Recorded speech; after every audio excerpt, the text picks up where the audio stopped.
Jeff, we were curious when this law comes out if they were going to give a span of 100 to 110,000, or if you're going to get salary postings that range from 50K to 150K, which then maybe isn't very useful. How were you thinking about the range and maybe a law that wasn't more clearly written?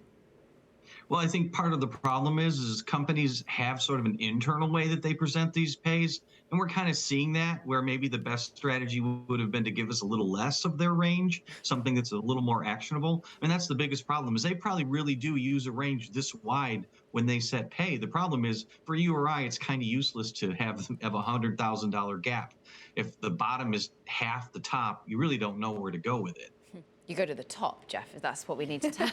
all aspiring employees, you go to the top. Talk to us, though, about what that broad range doesn't even include, because, I mean, shock, horror, it doesn't include bonuses. But this is, for a lot of industries, deeply meaningful to their overall pay package. Yeah, when you say lots of industries, what you mean is the one that's not very far from where you are.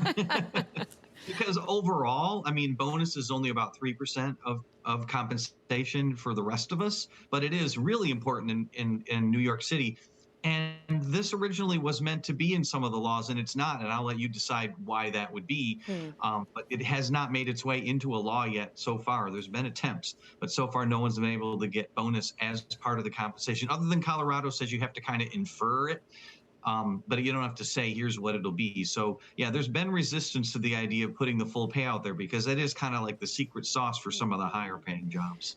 And certainly don't need you to be a lawyer at this moment, but what do you think it'll take to maybe rewrite some of the statutes? And you talked about the efforts that had been made that have been pushed aside for now, but to maybe create a more comprehensive picture.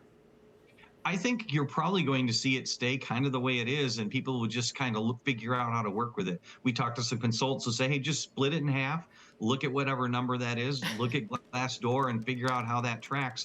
And then if it looks fair, negotiate toward the top and make the case. It's at least something where before you had nothing and you're not going in, they're not going to ask you, hey, what did you make at your last job? You're going to say, hey, I saw your range. Yeah. I think I should be here. So it's the power does shift, even if it's a horrible range, to me, from them.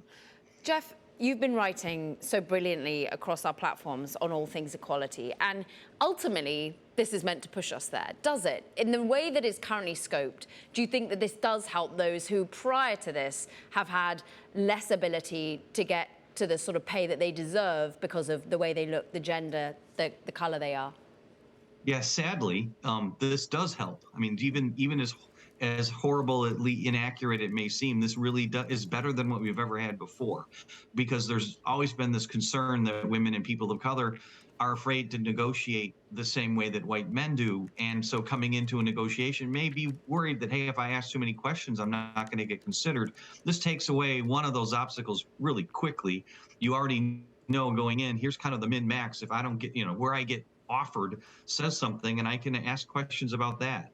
I mean, it's at least a conversation starter that we didn't have at all in the past. You talked about Colorado. I know on this program we've talked about Cincinnati having a similar law, California, New York. How are you thinking about how each of the states are tackling this in different ways? Who's doing it right?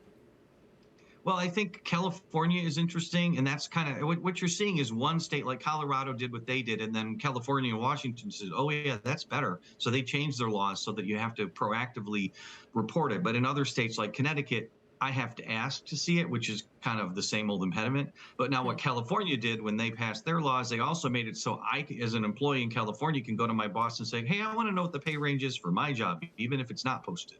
So you'll probably see that kind of spread out in some of the laws that come after this. And also some states and cities may change to add that to their laws. It's kind of like everyone's looking around and trying to figure out what's working and what's not working and then modifying. But unfortunately, I think these wide pay ranges are not going to be the first target. And Jeff, briefly, I mean, how interesting has it been?